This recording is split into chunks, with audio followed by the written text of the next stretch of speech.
नमस्कार, जय हिंद। मेरा नाम है सत्यम पाठक और स्वागत करता हूं मैं आप सभी का अपने YouTube चैनल सत्यम क्लासेस JSR पे।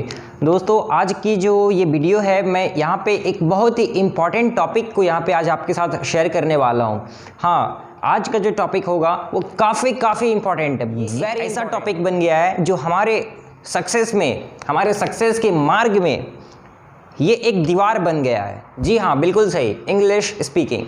देखिए, जब भी हम किसी अच्छे इंग्लिश स्पीकर को सुनते हैं या फिर देखते हैं तो हमारे मन में एक सवाल घर करता है कि काश मैं भी इंग्लिश बोल पाता और मैं भी इंग्लिश में अच्छी तरह से बात कर पाता। लेकिन यही बस हम क्या करते हैं, बस सोच के ही हम संतुष्ट हो जाते हैं, सेटिस्फाई हो जाते हैं। और यही हमारी वजह है जिससे आज तक हमने इंग्लिश को ना सीख पाया है और ना ही हम इंग्लिश अच्छी तरह से बोल पाते हैं। यही वो मेन कॉज है, यही रूट कॉज है कि हम सोच तो लेते हैं, सपने तो बड़े बड़े देख लेते हैं, लेकिन मेहनत इतनी सी करते हैं। यही है वो कॉज जो आपको सफल होने से रोक रही है। और ये ऐसा नहीं है कि कुछ दिन के बाद ये ठीक हो जाएगा अपने आप ऑटोमेटिकली। इसका जो सॉल्यूशन है, you will have to find its solution. आपको खुद ही इसके लिए एक सॉल्यूशन ढूंढना पड़ेगा। या तो आप आज ढूंढ लो या फिर आज से 5 साल बाद ढूंढ लो। ढूंढना आप ही को है, चलना आप ही को है, मंजिल पाना आप ही को है, मेहनत आप ही को करना है। आपके लिए कोई ऐसा देवदूत नहीं आने वाला है, भगवान का कोई दूत नहीं आने वाला है कि रातों रात आपको जादू की तरह, जो फिल्म में हमने देखा कि सर पे हाथ फिरेगा और आप सुबह से इंटेलिजेंट बन जाओगे, आप सक्सेस हो जाओगे, आपको सफलता मिल जाएगी। ऐसा कभी नहीं होने वाला है। अपने उस ड्रीम से निकलो, अपने उस भ्रम से निकलो, अपने उस डेल्यूजन से निकलो जो तुम्हें आगे बढ़ने से रोक रही है। और चलो एक शुरुआत करते हैं इंग्लिश स्पीकिंग की। यहाँ पर जो मैं स्ट्रेटजीज आपके साथ शेयर करूँगा, बस 5 महीने आप उसे फॉलो अगर कर लेते हो कांस्टेंट फॉर्म में, तो मैं आज इस चैनल पे ये अश्योर करता हूँ कि आप एक बेहतर इंग्लिश स्पीकर बन जाओगे। आपका जो कम्युनिकेशन होगा वो काफ़ी बेहतर हो पाएगा।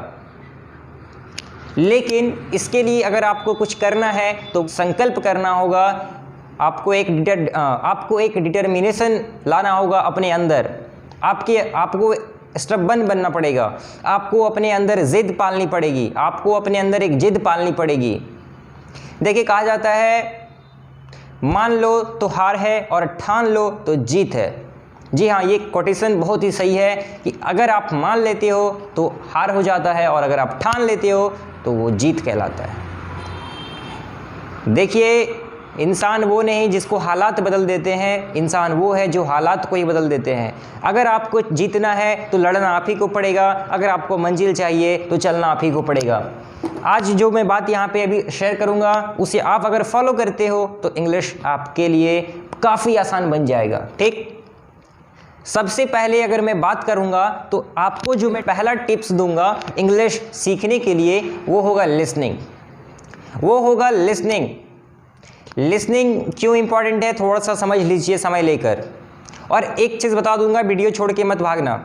बहुत आपने जो है वो स्किप कर लिया अपने लाइफ के साथ, बस इस वीडियो को आप मिस मत कीजिएगा। ये आपके लिए कहीं ना कहीं बहुत एक्स्ट्रा ऑर्डिनरी चेंजेस लेके आने वाला है आपके लाइफ में। सबसे पहले मैं नंबर 1 पे रखूँगा लिसनिंग को। जब हम अब क्यों इसे समझते हैं, देखिए, जब हम बच्चे होते हैं, जब हम छोटे होते हैं, जब चलना सीखते हैं, बोलना सीखते भी नहीं, उससे पहले की बात कर रहा हूँ, तो उस समय हम अपने पेरेंट्स से, अपने घर के मेंबर्स से जो भी वे आपस में बात करते हैं उसे ऑब्जॉर्व करते हैं, उसे सुनते हैं। सबसे पहले अपने कान से उसे सुनते हैं, अपने अंदर एब्जॉर्ब करते हैं। ठीक है, और कुछ समय के बाद हम उसे कुछ ना कुछ बोलने का प्रयास भी करते हैं। जब छोटे हम होते हैं उस समय की बात कर रहा हूँ। जैसे रोटी को बच्चे लोटी कहते हैं, फिर घर के कोई मेंबर अगर है तो वो समझाते हैं कि बच्चे ये रोटी है, और फिर वो अगले बार से उसे रोटी उच्चारण उसका करता है, रोटी उसे प्रोनाउंस करता है। और इसी तरह से धीरे धीरे करते करते वो सीखता चला जाता है और घर में अच्छे से वो लैंग्वेज जो भी उसका मदर टंग है वो बोलने लगता है। लेकिन इंग्लिश की जब बात आती है, देखिए, हम एक ऐसा इन्वायरमेंट से बिलोंग करते हैं, इंडिया में हम लोग रहते हैं यहाँ पे हमें सबसे अगर मेजर प्रॉब्लम देखा जाए कि हम लोग इंग्लिश क्यों नहीं सीख पाते हैं, भले ही हम 1 क्लास, भले ही हम नर्सरी से इंग्लिश पढ़ते आ रहे हैं, लेकिन बोलने की जब बात आती है तो हम कहीं ना कहीं हमारे मन में एक संकोच उत्पन्न हो जाता है। तो आज मैं आपके सामने यहाँ पे बताने वाला हूँ कि हम एक ऐसे इन्वायरमेंट में रहते हैं जहाँ का माहौल हमें नहीं मिल पाता है। देखिए, इंग्लिश सीखने के लिए मैंने आपको बताया लिसनिंग होना चाहिए। अब आप समझ चुके हैं लिसनिंग क्यों होना चाहिए। आप सुनेंगे, आप बोलेंगे, जो इनपुट होगा वो आउटपुट होगा, जो आप सुनेंगे वो निकलेगा, ठीक है, जो आएगा वो जाएगा। चलिए अब दूसरा समझिए। दूसरा जो इम्पॉर्टेंट टिप्स है, दूसरा जो सबसे इम्पॉर्टेंट पॉइंट है वो है रीडिंग। वो है रीडिंग। रीडिंग जब आप भी करें, काफ़ी तेज वॉइस में रीडिंग करें, काफ़ी मतलब ज़ोर से बोलकर, काफ़ी ज़ोर से बोले, आप चीखें एकदम। अब ऐसा भी चीख नहीं होना चाहिए कि आपका पड़ोसी इंटरप्ट हो जाए, ठीक है, और डेली आपके घर में कंप्लेन करने को आ जाए। चीखने का मतलब ये है कि जब पढ़ो तो एकदम मतलब ज़ोर से, आवाज़ में दम होना चाहिए, इस तरह से पढ़ो।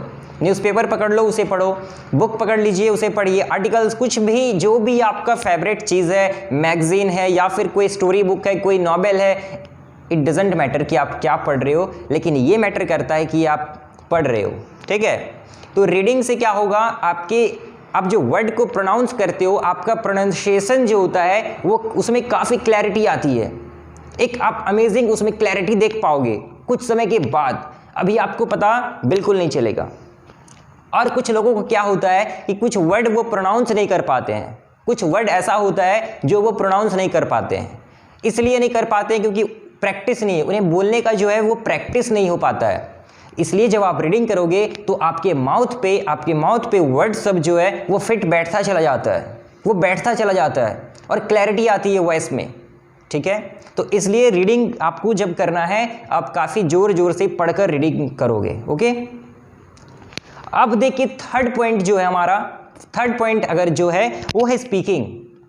स्पीकिंग का मतलब ये हुआ कि आपको बोलना है। आपने सुन लिया, आपने रीडिंग कर लिया, आपने सुन लिया, आपने पढ़ लिया, अब आपको बोलना है। देखिए, मैं आपको एक सिंपल सा बात कहना चाहता हूँ कि अगर मान लीजिए आपको स्विमिंग सीखनी है, चाहे आप 10 बुक पढ़ लीजिए या 100 बुक पढ़ लीजिए, आप स्विमिंग नहीं सीख पाएंगे। जब तक आप पानी में उतर के प्रयास नहीं करेंगे, आप स्विमिंग जीवन भर नहीं कर पाएंगे, ठीक है। इसलिए अगर आपको स्विमिंग सीखना है, पहले पानी में उतरना पड़ेगा, ठीक। उसी तरह से साइकिल अगर आपको सीखना है तो आप बुक पढ़ लेंगे तो ये इनफ नहीं होगा। आप थ्योरी पढ़ के जाइए कि ऐसे पेडल मारना है, ऐसे हैंडल पकड़ना है, आप नहीं सीख पाएंगे। लेकिन आप उस पर बैठ के जब आप चले जाएंगे, अपने से लुढ़क जाएंगे, 1-2 बार गिरेंगे, आप ज़रूर सीख जाएंगे। और बचपन में हम सब ने इसी प्रोसेस से सीखा भी है। साइकिल सीखने के लिए हमने कोई किताब नहीं पढ़ी, तैरने के लिए हमने कोई किताब को नहीं पढ़ा, लेकिन हमने सीख लिया। उसी तरह से कोई भी लैंग्वेज, कोई भी भाषा अगर आप सीखना चाहते हो तो सबसे पहले आपको क्या करना है, लिसनिंग, रीडिंग और स्पीकिंग, उसे बोलना है। अब इट डजेंट मैटर कि आप सही बोलते हो या गलत बोलते हो, इट डजेंट मैटर, ये बिल्कुल मैटर नहीं करता है कि सही बोलो। मैंने आपको नहीं बोला कि आपको सही बोलना है, सही सुनना है और सही पढ़ना है, लेकिन आपको पढ़ना है, आपको सुनना है, आपको बोलना है। चाहे गलत बोलो, गलत बोलने की आदत डालो। मैं आपसे कहता हूँ गलत बोलने की आदत डालो। मैं यहाँ पे हवा में बिल्कुल बातें नहीं करने आया हूँ, बिल्कुल मैं हवा में आपको यहाँ पे फेंकने नहीं आया हूँ। मैं आपके एकदम रियलिस्टिक बातें यहाँ पे आपके साथ शेयर करना चाहता हूँ, क्योंकि आज हमारे जीवन में, हमारे डेली लाइफ में ऐसा हमारा रूटीन बन चुका है कि फ़ोन में मैसेज से लेकर, ईमेल से लेकर, कोई एप्लीकेशन फॉर्म से लेकर, एवरीथिंग हमारा जो है वो इंग्लिश में कन्वर्ट होता चला जा रहा है और ये एक ग्लोबल लैंग्वेज बन गया है इवन, ठीक है। तो इसलिए मैं आपसे कहता हूं कि इंग्लिश आपके करियर के लिए एक बहुत ही मेजर फैक्टर है। आप इसे जितना जल्दी हो सकता है इस बात को समझ जाइए और अभी से इसके लिए प्रयास शुरू कर दीजिए। इसके लिए अभी से आप प्रयास स्टार्ट कर दीजिए, ठीक है। चलिए बताऊं, फोर्थ पॉइंट में आप क्या कीजिए, आप राइटिंग कीजिए। एक पेज, एटलीस्ट 1 पेज आपको लिखने की आदत डालना है। आपको लिखने का आदत डालना है 1 पेज। आप जब ऑफिस में, अगर आप ऑफिस जाते हो, आप स्टूडेंट हो या आप हाउस वाइफ हो, कुछ भी करते हो, रात को सोने से पहले एक डायरी लीजिए, एक नोटबुक लीजिए, किसी में भी कम से कम 1 पेज आपके साथ दिन भर में जो भी चीज़ हुई, अच्छी हुई या बुरी हुई, आप उसे लिखिए। इंग्लिश में लिखने का प्रयास कीजिए।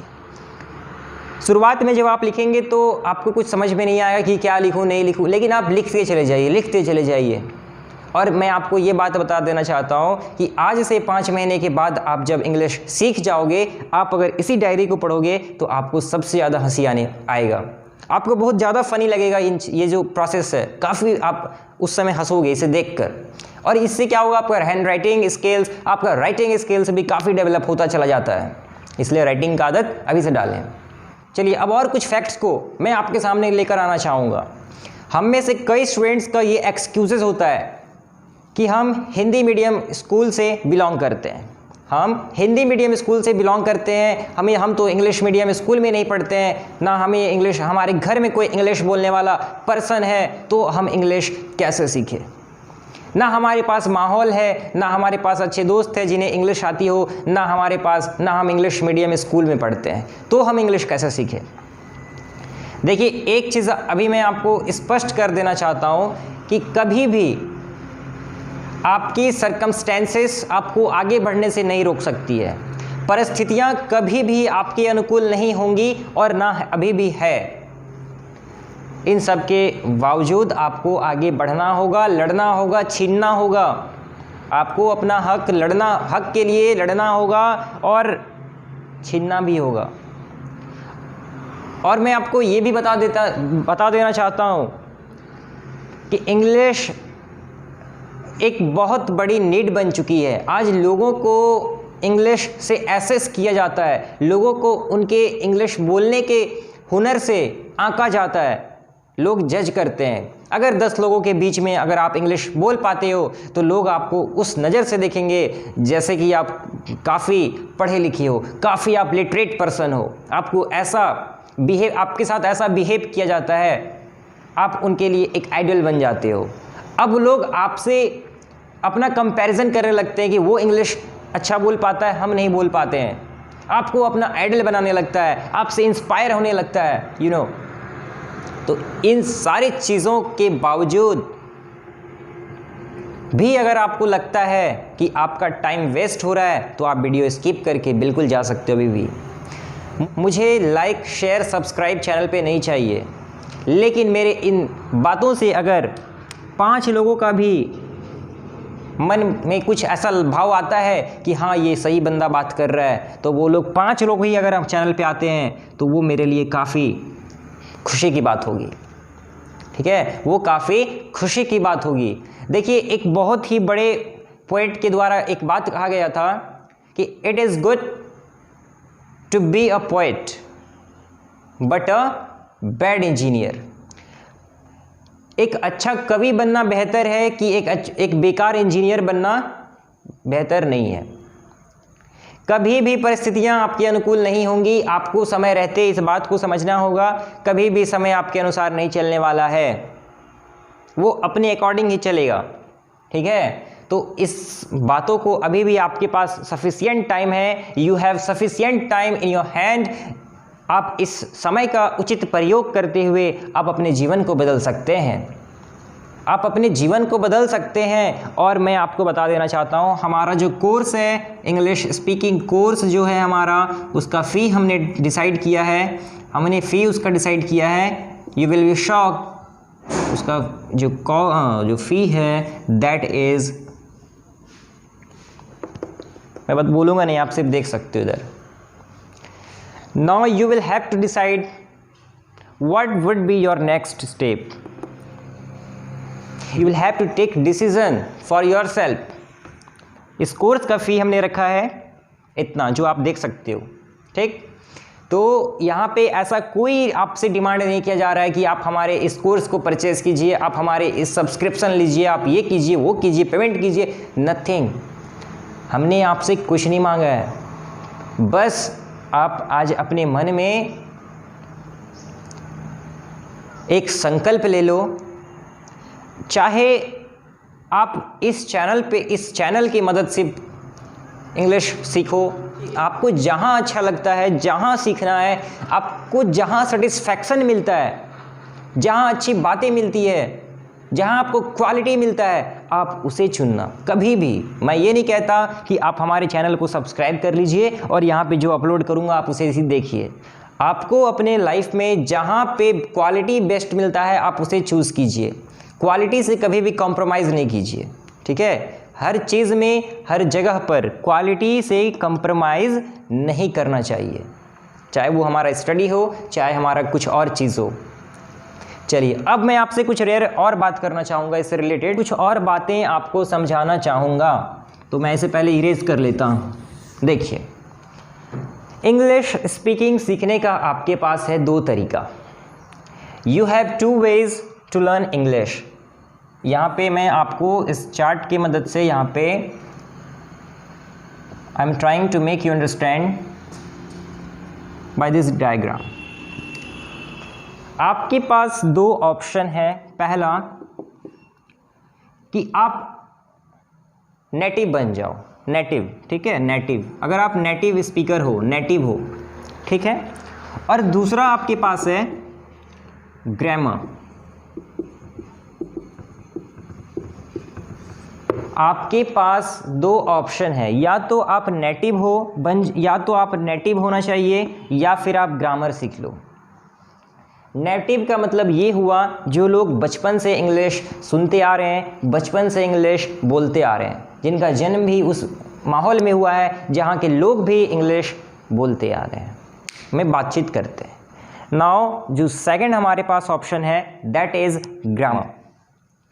अब ये जो ग्रामर मैंने यहाँ पे लिखा है, इसमें भी आपको कोई पीएचडी नहीं करना है, ठीक है, आपको कोई पीएचडी वाला डेप्थ में नहीं जाना है। यहाँ पे कुछ स्पेसिफिक टॉपिक्स है, स्पेसिफिक चैप्टर्स है जिसका स्टडी ओनली आपको करना है। क्या है वो टॉपिक्स, मैं यहाँ पे एक बार बता देना चाहूँगा। सबसे पहले ग्रामर में सबसे पहले अगर कोई मुझसे पूछे कि क्या पढ़ना चाहिए, तो मैं आपको सजेस्ट करूँगा parts of speech. Parts of speech, शब्द भेद इसे हिंदी में कहते हैं, पार्ट्स ऑफ स्पीच, जिसमें आपको पढ़ना पड़ता है कि नाउन क्या है, what is noun, what is pronoun, what is adjective, what is verb, what is adverb. इस तरह से इसमें आपको पढ़ना है। 8 मेंबर्स होते हैं। अभी डिटेल में मैं नहीं पढ़ा रहा हूँ, बस आपको एक मैं रियलिटी आपके सामने, आपको एक आईना दिखा रहा हूँ, आपको मिरर में दिखाना चाहता हूँ कि आप कहाँ हो और क्या कर रहे हो और कहाँ जाने की ज़रूरत है, क्या करने की ज़रूरत है अभी करंट सिचुएशन में। दूसरी चीज़ आपको सीखना चाहिए सबसे पहले टेंस। पार्ट्स ऑफ स्पीच के बाद जो मैं पॉइंट आपके सामने लिखा हूँ वो है टेंस। इसे सीखे बगैर इंग्लिश बोलने की आप कल्पना भी नहीं कर सकते, ठीक है। ये अगर आप सीख जाते हो तो 60% ऑफ इंग्लिश कम्युनिकेशन आप समझने लगोगे, आप बोल पाओगे। इसके बाद थर्ड पॉइंट मैं देना चाहूँगा हमारा मॉडल्स, ठीक है, मॉडल्स। थर्ड पॉइंट है मॉडल्स, ये भी काफ़ी इंपॉर्टेंट, जो भी मैं यहाँ लिख रहा हूँ वो समझ लीजिए आपके लिए रामबाण है। फोर्थ पॉइंट मैं लिखता हूँ यहाँ पे वॉइस, ठीक, ये फोर्थ पॉइंट है वॉइस। और फिफ्थ में फाइनली मैं दे देता हूँ वोकैबुलरी, जिसे हम वोकैब भी शॉर्ट में कहते हैं। और एज वेल एज मैं यहाँ लिख देता हूँ प्रैक्टिस, क्योंकि इसके बगैर आप ड्रीम भी नहीं कर सकते हो, आप कुछ भी नहीं सीख पाओगे। ये जो टॉपिक्स है, अगर आप इन टॉपिक्स पे आप ग्रैब कर लो, अगर आपका अच्छा ग्रैब इन टॉपिक पे बन जाता है, तो इस दुनिया में ऐसा कोई पर्सन नहीं है जो आपको अच्छे इंग्लिश बोलने से रोक सकता है। No one can stop you, no one can defeat you in speaking English, but उससे पहले before that you will have to practice, you will have to work hard. There is no substitute for hard work. No one will come to help you. You will have to understand your responsibilities, you will act on that. You will have to find out your weakness, your strength. Okay? आपको अपनी क्या weakness है, क्या आपका strength है, इन सब चीज़ों को खुद से फाइंड आउट करना पड़ेगा। अपने अंदर झांकना पड़ेगा कि मुझ में क्या क्वालिटी है, मुझ में क्या पैशन है, मुझ में क्या कमी है। इन सारी बातों को आपको समझना पड़ेगा। इस चैनल पर मैं फिर से कहना चाहता हूँ कि इस चैनल पर इंग्लिश कैसे सीखे, इससे रिलेटेड जो भी टॉपिक्स है, हर एक टॉपिक को डीपली मैं कवर कराने वाला हूँ, डीपली। ठीक है, मैं खुद इस चैनल पर इंग्लिश कैसे सीखे, इंग्लिश स्पीकिंग कोर्स का जो फैकल्टी होऊंगा वो मैं खुद हूँगा। ठीक है, मैं खुद पढ़ाऊँगा और इन सब टॉपिक्स को ग्रामर में आपको बताऊँगा। और अपकमिंग वीडियोस में इन सारे टॉपिक्स के लिए मास्टर वीडियो लेकर आऊँगा। ठीक है, अब यहाँ से आपको दो प्रॉफिट होगा। इंग्लिश तो आप बोलना सीख ही जाओगे, और दूसरा है कि कई बार जब आप कंपटीशन लेवल एग्जामिनेशन को फेस करोगे तो वहाँ पे आपसे ग्रामर में काफ़ी क्वेश्चन पूछा जाता है, और वो जो ग्रामर होता है वो काफ़ी इम्पोर्टेंट आपके लिए हो जाता है, तो आपको सीखना तो पड़ेगा ही। तो ग्रामर दो फ़ायदा हुआ, एक स्पीकिंग इंग्लिश के लिए और दूसरा कंपटीशन एग्जामिनेशन को फेस करने के लिए। ठीक है, तो हमने क्या किया, to kill two birds with a bow, एक तीर से हमने दो निशाना लगाया। ठीक है, तो यहाँ से हमारी जो कुल मिलाकर बातें निकलती है ये चीज़ है। ना तो हमारे पास माहौल है कि हम सिर्फ सुनेंगे और इंग्लिश सीख जाएंगे, तो प्रोसेस दूसरा जो बचता है वो ग्रामर पढ़ के होता है, हम ग्रामर पढ़ के सीख सकते हैं। और अगर आप इन टॉपिक को सीख जाते हो तो मैं आपको ये विश्वास दिलाता हूँ कि जब दो लोग के बीच में आप बातों को सुनेंगे तो आप समझने लगेंगे, साथ ही साथ आप बोल भी सकते हैं। आपको अगर कोई टॉपिक दे दिया जाए कि इस पर्टिकुलर टॉपिक पे आप बात कीजिए तो आप उससे कभी भी संकोच नहीं करेंगे, आपको हेजिटेशन बिल्कुल भी नहीं होगा उस समय। ठीक है, लेकिन उससे पहले आपको ये सब सारी चीज़ों को सीखना पड़ेगा, आपको मेहनत करना होगा। ठीक है, और उसके बाद यहाँ पे मैं आपको गाइड करने के लिए हूँ ही, यहाँ पे मैं आपको गाइड करने के लिए अवेलेबल हूँ ही। और अगर आपको कोई डाउट होता है, अगर आपको कोई भी कन्फ्यूज़न होता है, अगर कुछ मुझसे पर्सनली पूछना है तो हमारा ईमेल आईडी है, मैं यहाँ पे ईमेल आईडी भी लिख देता हूँ आपके लिए। अब हमारा जो ईमेल आईडी है वो है satyamadt234@gmail.com। कोई भी अगर आपको क्वेरी होता है, छोटा से छोटा क्वेरी, आप इस दिए गए ईमेल आईडी पे हमें मेल कर सकते हो, और इंडिविजुअली मैं आपको यहाँ पे बताऊँगा जो भी आपका प्रॉब्लम होगा, जो भी आपकी क्वेरी होगी। और साथ ही साथ आप हमें व्हाट्सएप भी कर सकते हैं। हमारा जो व्हाट्सएप नंबर है वो है 7903062039। इस नंबर पे आप व्हाट्सएप भी कर सकते हो। ठीक है, कोई भी अगर आपको क्वेरी है तो आपके पास मैंने दो ऑप्शन दे दिया। आपको इंग्लिश सीखना बहुत ही ज़रूरी है। बस आज के लेक्चर को मैं यहाँ पे एंड करना चाहूँगा, क्योंकि ज़्यादा लेक्चर मैं नहीं करने वाला हूँ। अब हमको सिर्फ एक्शन को परफॉर्म करना है, टॉक लेस एक्ट मोर, इस बात को ध्यान में रखना, talk less act more. Thank you, मिलेंगे अब आने वाले अपने टॉपिक्स के साथ। Till then take care, good bye, thank you, जय हिंद, वंदे मातरम।